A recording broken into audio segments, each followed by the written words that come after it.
Hello, everybody. Thank you so much for coming in today. We are starting the preparing for the LSATs presentation. My name is Loyola Rankin. I am one of the college success coaches here at the American Indian College Fund. I am joined today by Itzel Valencia, one of my good friends who I've had the pleasure of knowing for a couple of years now. Itzel, please feel free to introduce yourself. Hello everyone. My name is Itzel. Like Loyola said, we met a few years ago. I graduated law school not too long ago, or at least it feels like not too long ago. I am a practicing attorney now, and yeah, I'm the first in my family to go to college and also to pursue like a postgraduate degree. So I'm here to help out in whatever way I can. And we appreciate you being here. Thank you so much again for sharing your time. Okay, so let's get into the presentation. My contact information is there if you would like to follow up. This event is being recorded, so you can review it at your leisure later on. So the agenda for today is I will be doing a 20-minute overview of the LSATs, the law school admissions test, and then we will have Itzel do a 30-minute presentation on her experience with completing the LSATs and what that has been like for her. The goal of this presentation is to inform attendees of the basics of taking the LSATs with the personal experience account to better prepare for the exam. Now, if you are pre-law, fantastic. This is something you've probably expected to come. If you're not pre-law, and this is just something that you want to have as a possibility in the future of attending law school, perfectly fine. All audiences are welcome here. Again, this is just an overview of the LSATs. I am going to be very candid. A lot of this research that I did was through the website. So this is information you could find on your own for sure. But I know that I love to learn in groups and have information readily digestible for me. So first and foremost, you want to create an account for the LSATs. This is where you'll find the most information. The account creation is there at the bottom. You'll see the link. This account will register you for the LSAC. So they oversee the LSAT administration, like making sure the test goes through, information regarding the different law schools that take the LSATs. And when you create your account, you will need to submit your demographic information, agreement for LSAC to use your information, passport style headshot. That's very similar to the ones we utilize here at the College Fund. So the ones that you've taken for your Full Circle Scholarship. You will select whether you'd like remote or in-person preferences or Friday, Saturday preferences. So already from this information, we can see that you have the option to take the LSATs remotely or in person. Now, this is also going to bring up some information of how close a testing center is to your location. When you create your account, there is an option to see what testing centers are nearby using your zip code. So this could include hours of travel. This could be something like right down the block. So just what is available to you, but you should have the option to take it remotely on all fronts if you would like. So those are options available, just depending on your preference. And of course, as you can see, the test is only offered Fridays and Saturdays. So no middle of the week, no Sundays. This is a perfect time to think of your timeline of what is available and what is an option for you, your workload, your schedule, your schooling. Keep these in mind as you start to consider when, where, and how you'd like to take the LSATs. So this slide here, we have some information about the upcoming test dates. As you can see, October and November They are no longer taking registration for this. From what I was able to gather, the last date to register is the day before, or sorry, just the end of the beginning month, the previous month. So as you can see here, last day to register for November, or sorry, 2 months. Last day to register was back in September. And then here you see the last day to register was in August. So you need to keep this in mind when you're considering registering for the LSATs.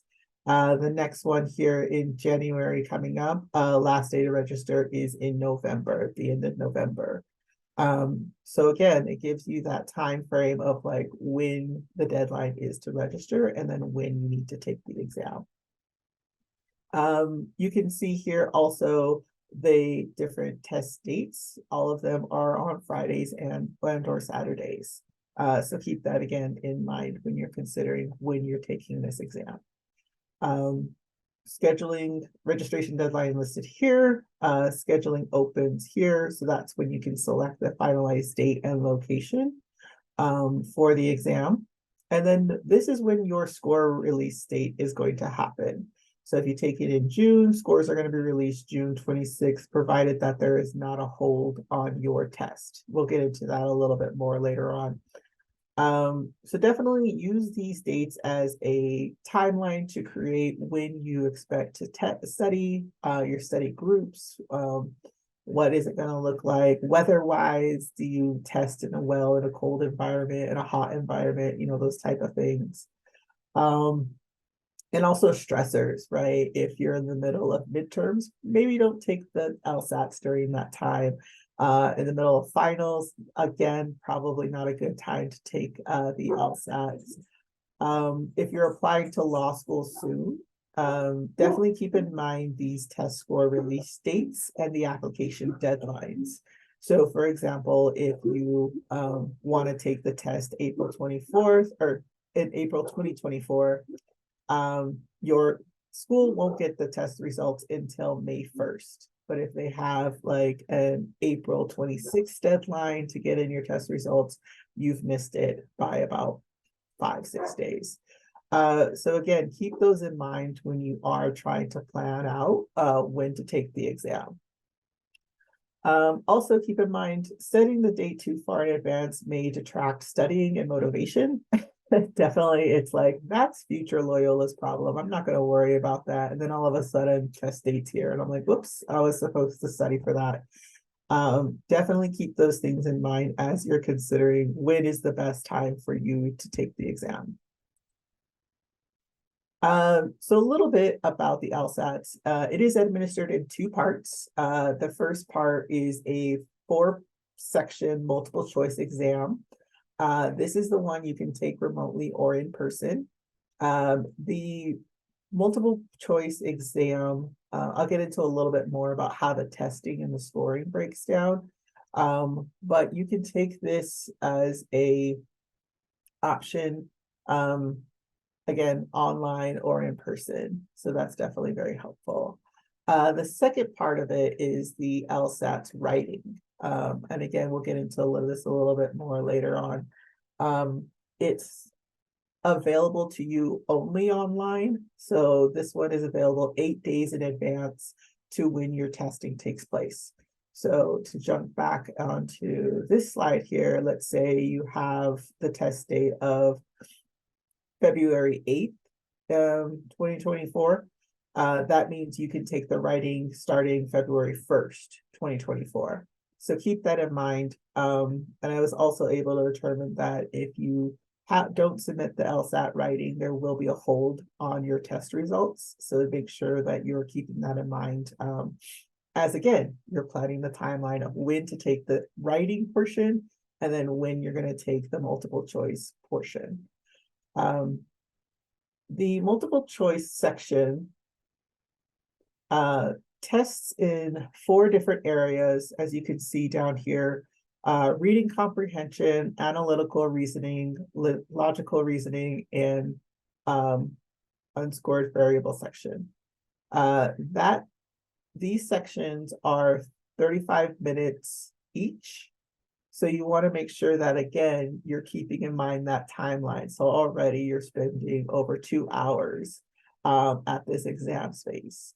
Um, and you're using your mind, you're using your reasoning, analytics. I don't know about y'all, but that takes a lot of brain power on my end. So you want to make sure that you're properly nourished for those types of strain, let's say, the mental strain that takes place, as well as the physical strain, like sitting in a space for like over 2 hours trying to get this done, and like the stress, the pressure, um, that can actually add up a lot of space in your body. So keeping that in mind as you start to train and start to get ready for the LSAT exam. So the LSAT exam is designed to measure these 4 areas with the multiple choice questions. So, your reading comprehension, how well you're understanding what's being presented to you, especially with complex texts. That is pretty critical. Etzela showed me some of her coursework at UNM Law, and I was like, my brain is dizzy. Like, I cannot understand what you're trying to say or trying to ask. The management of information is also really apparent here too. Like, how can you draw reasonable information from it and inference?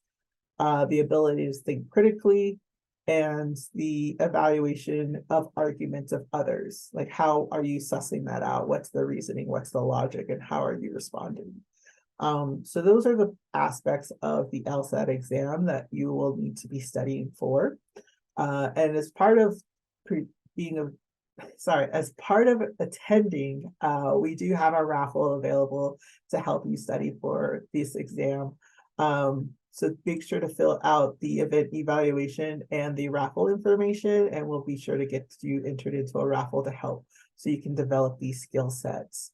That is always a critical thing too, like making sure you have critical thinking in your daily life. Always helpful. And again, the second part of the LSATs is the writing. The writing portion is actually not, what do you say, not scored. We'll get into that in the scoring section a little bit more, but you still want to make sure that your writing is clear, that you are drawing conductive reasoning, that your logic is sound, and of course, like spelling, punctuation, subject-verb agreement. You want to make sure you have those as well. This is also a 35-minute section, and it is an essay. So if you've ever written an essay in 35 minutes, I'm looking at you people who procrastinate and write the night before. That might be a good skill set. But definitely this is also something you want to test for as well in your training and with the way you're studying for the LSATs, is can you write an essay in 35 minutes, hitting all these structural markers.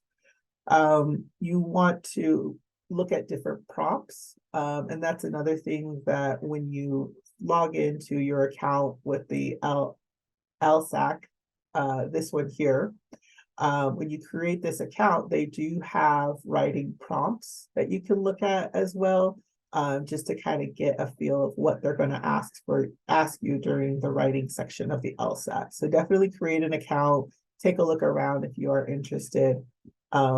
There's a lot of really great information there, and this is where I got a lot of my research from. I created an account. It was like very interesting creating an account. I was like, oh, maybe I'll take the LSATs too. I'm not gonna, but the other part of this too, of the LSAT writing, is that this section is going to be remote and on your own. So you want to make sure that you have your own computer. That one is pretty critical. And you want to make sure that the software to do the LSAT is downloaded onto your computer. Now, this might be a question of utilizing your school's computer resources, and maybe that's something you can talk to with your academic advisor or the Student Success Center about, I'm interested in taking the LSAT. I need a computer that has this programming. Can you help me? You can also talk to your career center. That might be another space to make sure you have the space, that it's quiet, that you can focus. that they have a computer that has reliable battery power, strong internet connection, and make sure it has this software so you can take the LSAT writing section. There are resources available to you. So if you don't have your own, definitely let's look at different resources on your campus to help you with this section. So the big question, costs. So the LSAT is $222 per exam. I found out that 2 years ago it was $215. So there were some increases, depending on when you take the exam, there might be further increases. So just heads up. The $220 does come with one free score report. So a score report is your report that is sent to the college, a law school of your choice. After that one free one, you're gonna have to pay for the additional score reports, $45 each. So that means if you are planning on applying to 4 different law schools, you get one for free as part of the LSATs, and then $45 each for the additional 3. These add up really quickly, as you can see. I was shocked. It really was. Because I know for like the SAT or ACT, they didn't really like have to charge for that. I think you got like 5, I think, for free, if I remember correctly. I took that thing in 2007, so I don't remember exactly. But definitely keep that in mind as you're considering what law schools you'd like to apply to. There's also the $200 subscription to the Credential Assembly Service. This you can have on your LSAC account. So that's the same place that you register for to take the LSATs, the same account. You can subscribe to the Credential Assembly Service. This subscription might be required depending on which law school you're applying to. That's another thing I was very surprised about. Maybe Itzel can talk a little bit more about that too. And then of course, you get an additional score report for $45. So if you have the LSAT exam and the subscription, you get 2 free score reports to be sent out to your college of choice. And again, additional $45. The good news is that the LSAT scores are valid for 5 years. So if it's not now, if you're like, I just want to take the exam now and then wait a while before entering law school, your scores are valid for 5 years. So that might be of some help. So a little bit more about the Credential Assembly Service. Each law school that you're applying to, this is the report that they're going to receive. It's just basically your application. Honestly, that's what it looks like anyway. It has your LSAT scores, your academic summary, your transcripts, as well as letters of recommendation. So that's an option to have as well. They're just going to send that information out to your law school of choice. All of these documents can be compiled online, which will be very helpful, especially if you are considering applying to multiple law schools. Again, depending on how much money you would like to spend, definitely feel free to narrow down that choice, as it were. That way, you know that you're spending money on a space that you really actually want to go. Your report will not be released until you have paid for your CASSM or class system, added your institutions, and have reported the LSAT score on file.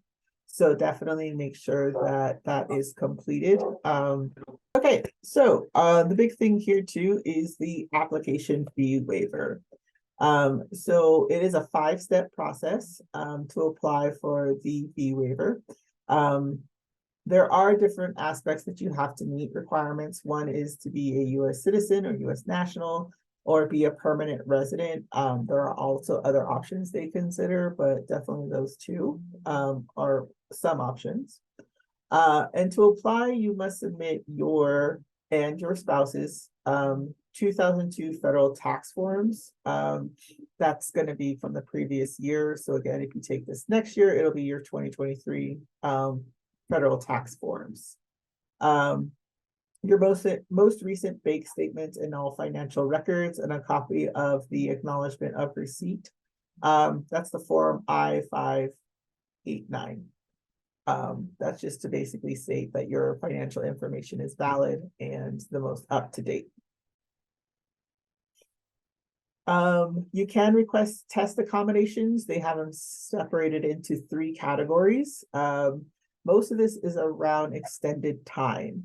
So there's no extended time request on the first one. The second one is 50% extended time.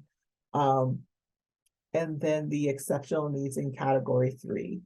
I didn't get too far into the spaces that they were asking for.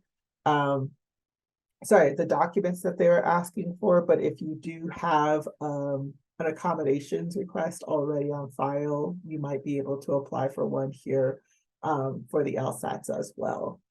They will need doctor statements as well as documentation, so definitely keep that in mind. If you are applying for accommodations, make sure to include that in your timeline as well. They do have a 4-step process for accommodations requesting. And you want to make sure that that is approved before your test begins. So again, work that into your timeline when you're preparing for the LSATs. We also have here an allowed items list. So all of these items are allowed when you're taking your LSAT exam. If there is something that you need that is not on this list, you will need to submit an accommodations request. And again, that'll be that category 1. You're not really requesting additional time. You might be requesting an additional item. So keep that in mind as you are preparing for your LSATs. That if there's anything that you do need to have with you, make sure to submit that accommodations request. If it's not already on the allowed items list. Like if you need an ice pack that day, you don't need to submit a accommodations request, just bring your ice pack and just note it to the proctor. Let's see. So scoring, this is the big one, right? Looking through the LSAT, you do have your raw score. This is the score that you receive at the end. The range is the lowest end of 120, 120. And then the highest you can get is 180. 180 is considered a perfect score. Doing some research, little asterisk there at the end, the lowest law school accepted score I saw was 145. So definitely keep that in mind, even though 120 is the lowest you can score on the LSATs, typically the law school acceptance rate is about 145. You'll receive a percentile rank as also as part of your score. This is part of that report that they send out. This is the percentage of test takers in the past 3 years who've scored lower than you. So that's pretty interesting. This is reported for each of your scores. So remember that multiple choice was 4 sections. You'll receive a percentile rank of each of those sections. Makes sense. There is also the score bands. This one was pretty interesting to me too, because they acknowledge that the LSAT is not a perfect indicator to test you in those areas of, how well you're able to reason and argue, or not argue, but make your statement. The score bands have a little wiggle room to say that you might have scored a little lower or a little higher, and that the test is imperfect. So it's really cool that they acknowledge that, which I thought was interesting. And then finally, as previously stated, the LSAT writing is not scored. They give this LSAT writing sample to the law school that you're applying to the law school's admissions office. The admissions committee then reviews your application along with the writing sample. And they're going to test you on the different areas of persuasive writing skills, your ability to organize evidence into a position, and to argue logically in writing that it's structurally sound. So again, keep that in mind as you're practicing for the LSAT writing section. There are limits to retaking the LSATs. in the total lifetime, you have 7 attempts. Which is pretty interesting. I didn't think they would put a cap on it, but you do have 7 attempts. And then 5 within the current score period, which is like that year, let's say. So keep that in mind too as you're practicing on, or if you're considering retaking the LSATs, that you do have 7 attempts total. Let's see. So the last thing I do want to mention before I turn it over to Itzel is that the LSAT, depending on what law school that you are considering applying to, they may take the GRE instead of the LSAT or situation. You know how some schools take the ACT or SAT? Some law schools take the GRE or the LSAT itself. So that's something to consider. But definitely a vast majority do take the LSAT. So if you are considering to go to law school, LSAT is probably where you want to go.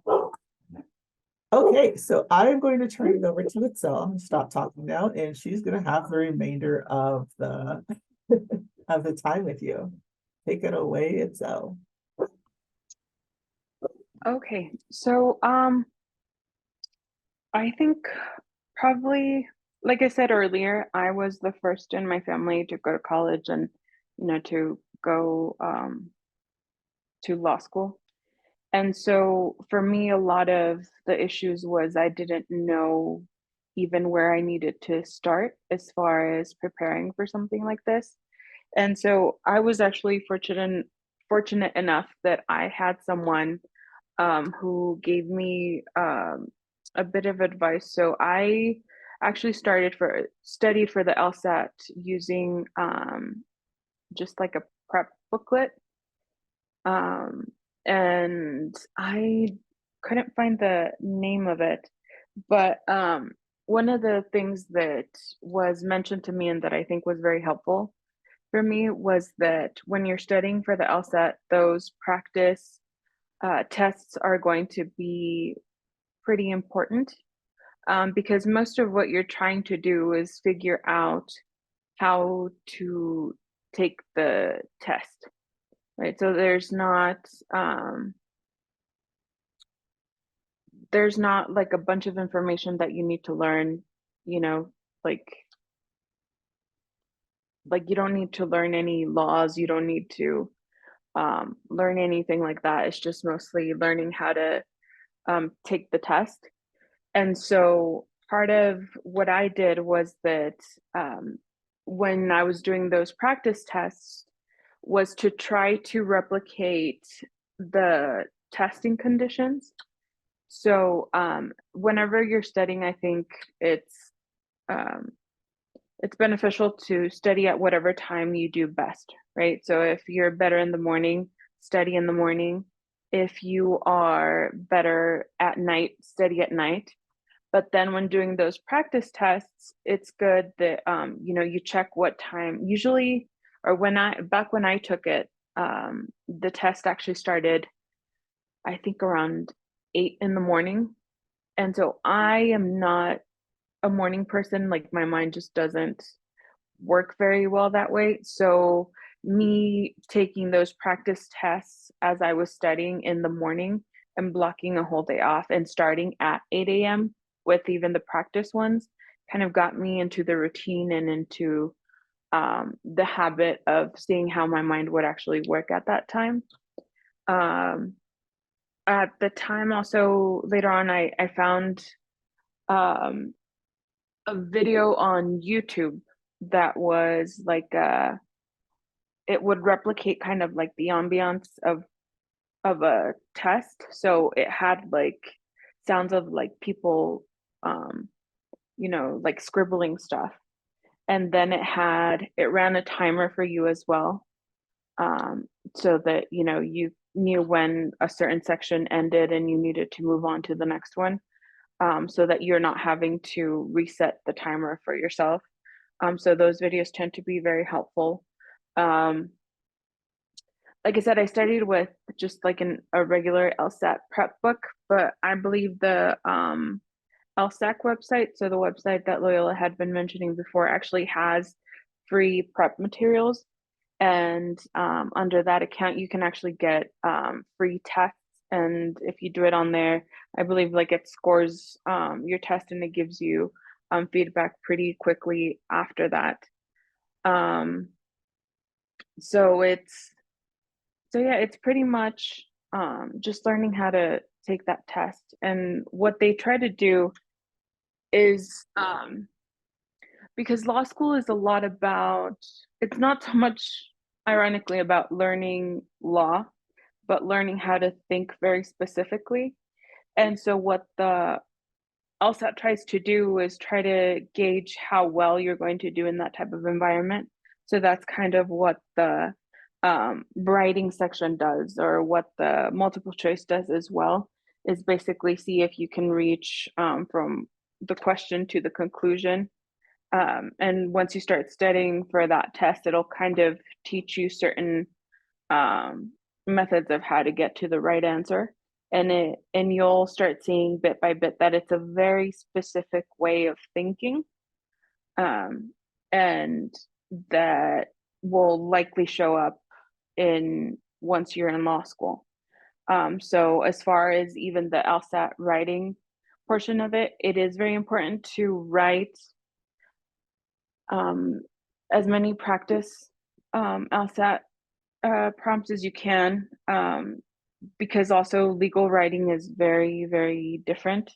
Um, and again, it's very they're looking for very specific things, right? So for me, I was very much of more of the creative writing side, right? So not very technical, and I like to give a lot of information.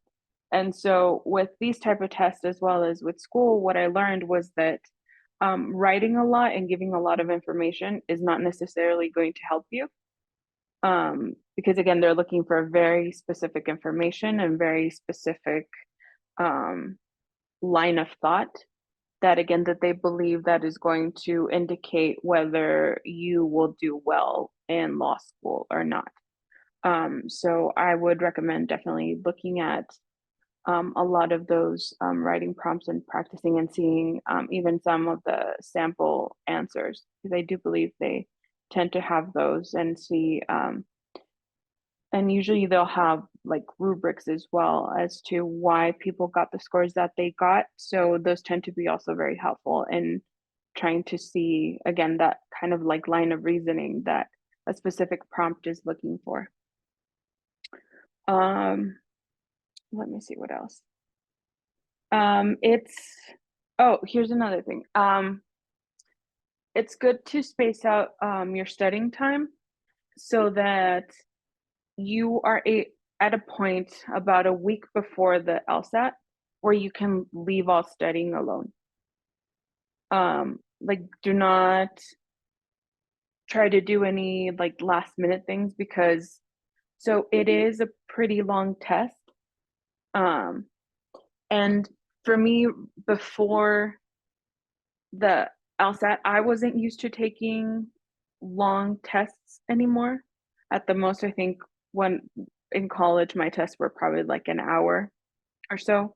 And so this is a pretty long test. So if you're going to be doing those practice um, tests, then you also don't want to burn yourself out, so that by the time that you get to the actual LSAT, then your brain just kind of feels fried and you're not able to perform as well. So I was given that advice of a week before, don't study, don't try to do any like last minute things, because usually that's not going to work for you. Whatever, you know, you learned at that point, it's what you're going to learn.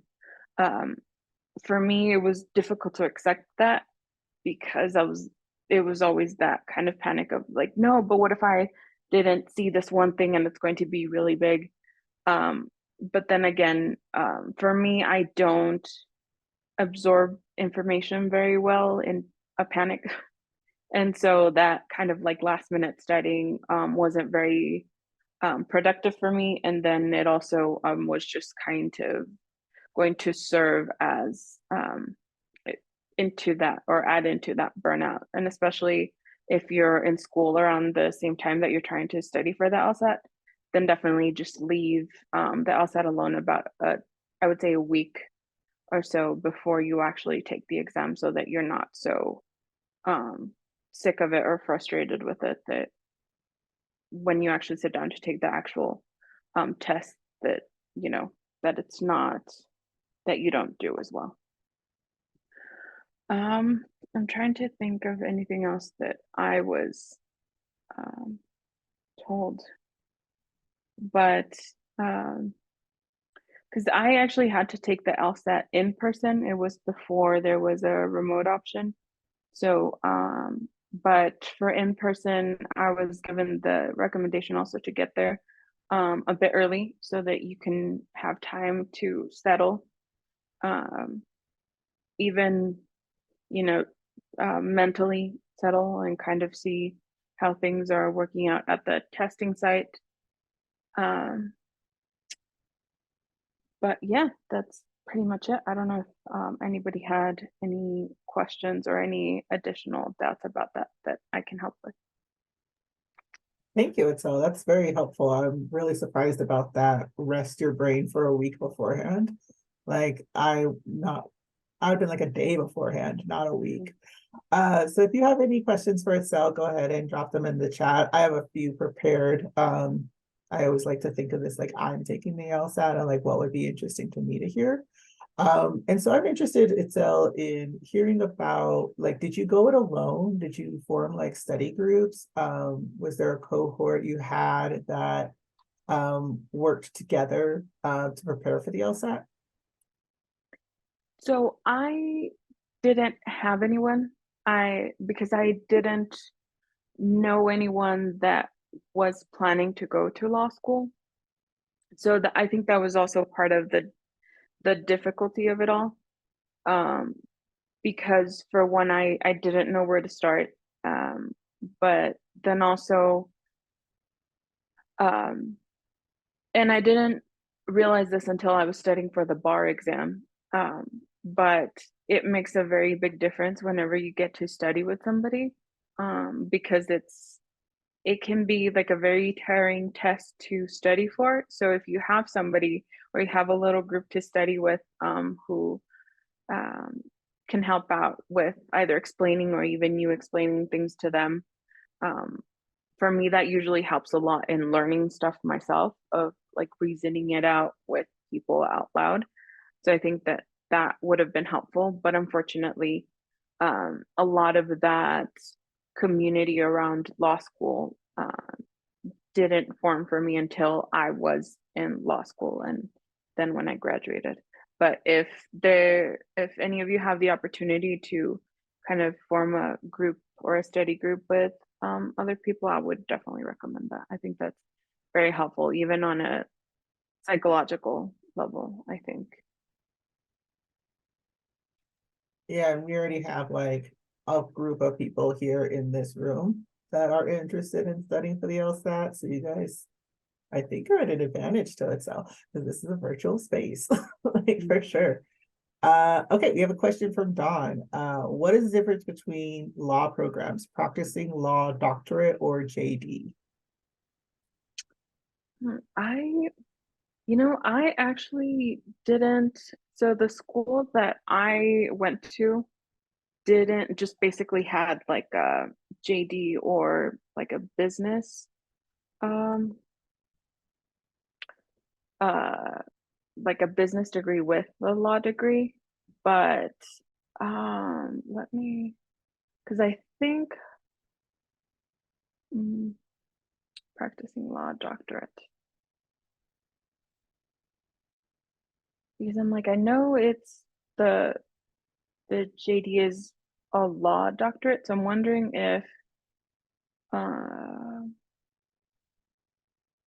was it a school that kind of offered the different options for you?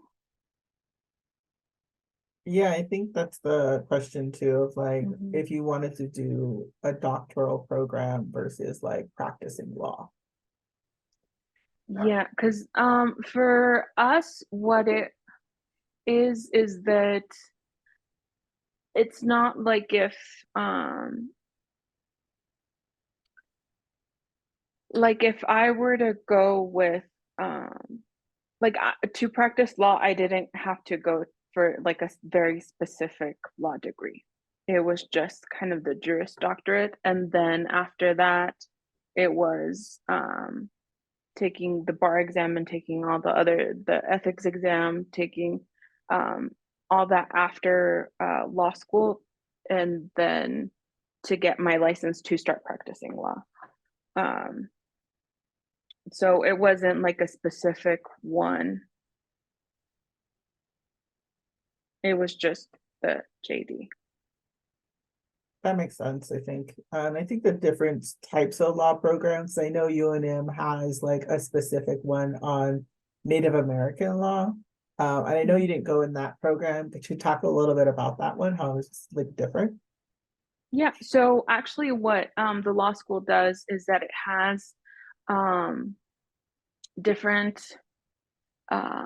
which I believe are kind of like certificates, right? Which Mm, it's so it's not so much that you get your degree in that specific law, because I believe there's also one for family law and immigration law, and I think there was a fourth one. So you get to go into the program and take all these different classes for it, and then I believe like mm, towards the end you get a certificate of letting people know, like I actually specialized in this when I was in law school. Um, and I can actually, with that, I have a friend who actually did that, so I could actually forward you some more information after I talk to her. But yeah, it's basically it's not like a specific degree that you get afterwards and then it's like, okay, I can only practice this in this area of law. It's kind of, I guess it would be the equivalent um of an undergrad, like if you, or at least at our school we could, even within our major we could specialize in a specific area, but it was still the same major. mm. So that's kind of what those different programs do. Oh yeah, like where you say like, I have a concentration in this. So if Mhm. it's like, I'm a geology major, but I concentrate in coal. I made that up. I don't know if that's an actual concentration. Okay, so what I'm hearing here too is not only like want to make sure that your law school accepts your grades and everything, but they have the certifications that you're looking for. So if you are planning on being a family doctor, if you're planning on going into Native American law, check to see if that law school has those certifications. And if they don't, you may want to look at a different law school. So yeah, that's very insightful. Thank you. Uh, if there's any more questions, please feel free to throw them in the chat. We're always welcome to questions here. I have another one too of so your undergrad experience, were there any resources on campus that you went to that may have not been supportive or were supportive? I know you mentioned the book that you got, but were there any resources on campus that were helpful? You know, I don't think so. I want to part of it uh, attribute part of it to me going to a different state for undergrad than I ended up going to for law school. But I honestly, I think most of the time you get more support and resources from the law schools directly, who Mm, are and mostly from like the clubs within the law school that are trying to reach out to people who don't have much guidance and who are, might be the first in any in their close circle to even try to navigate a space like that. I think they do a much better job, or at least in what I saw, that the law school was mostly the one who was kind of putting on events. Like UNM Law actually has a practice LSAT that you can sign up for, and they'll set everything up and give you basically set up the same type of testing conditions. So I think a lot of law schools themselves sometimes have those programs, but as far as undergrad, I don't think really like any.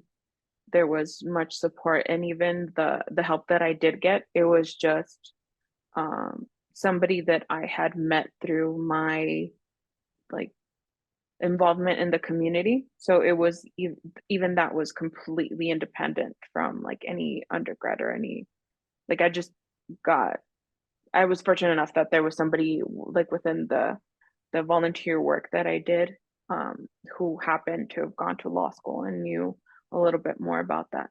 But yeah, I think the law schools themselves are a pretty good place to start to see if any clubs are doing any type of um, like support or and putting on any events to give people information.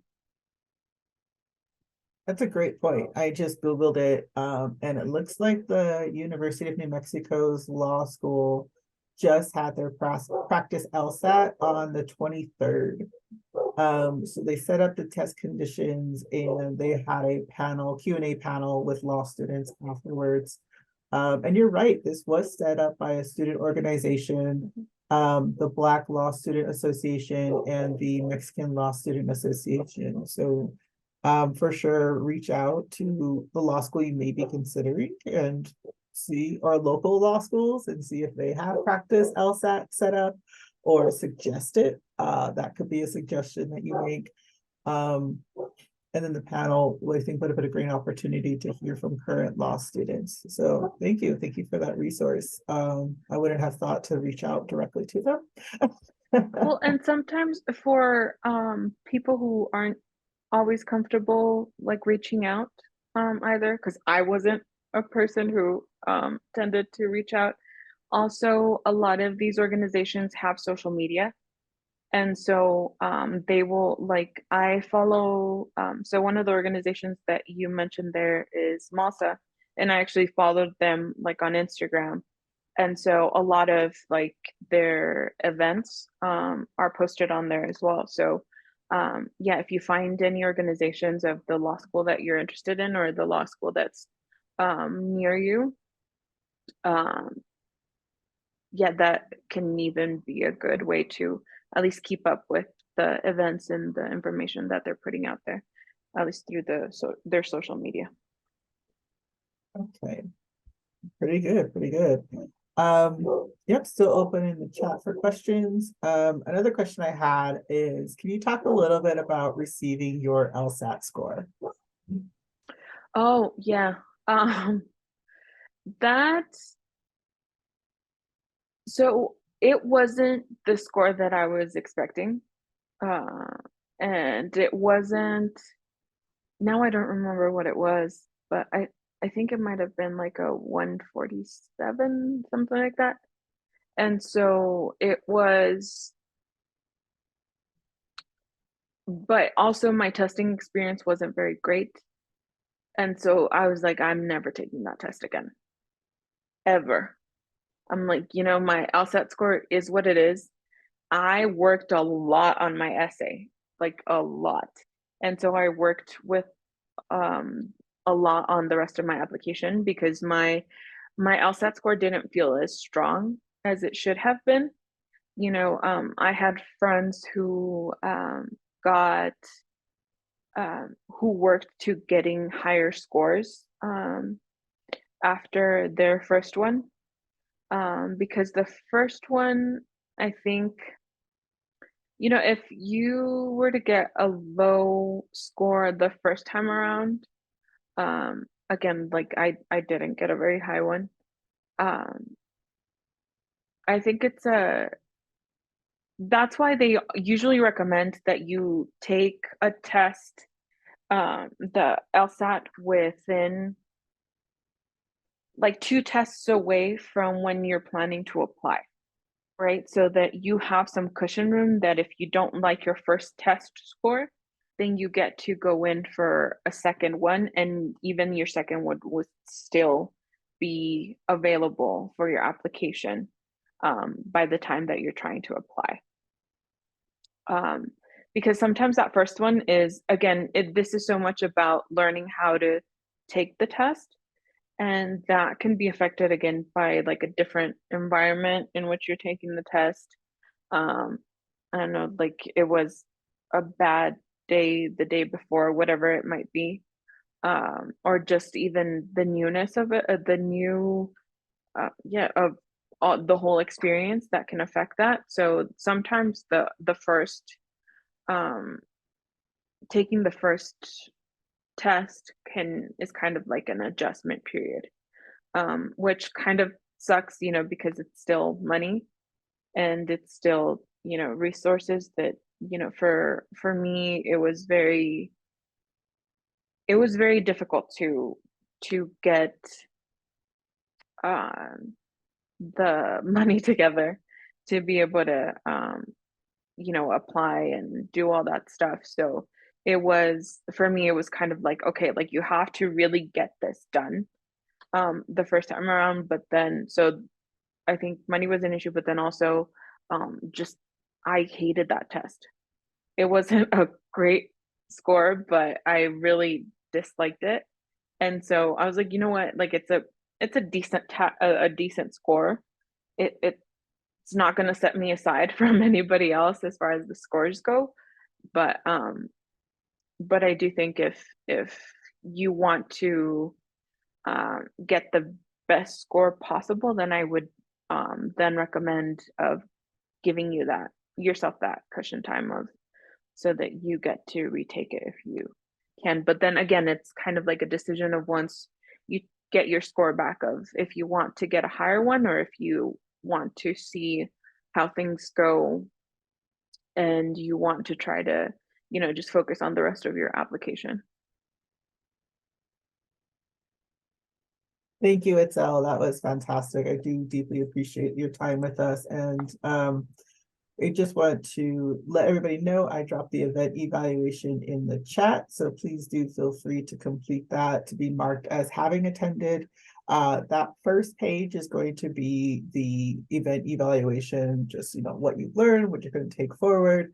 And then the second page is the raffle. You do not have to submit the information to join the raffle if you do not want to. So go ahead and click done when you're done. And we deeply appreciate your time and your consideration for being here. Thank you so much to our guest speaker, Itzel. We deeply appreciate you. You're sharing your stories with us. Thank you all.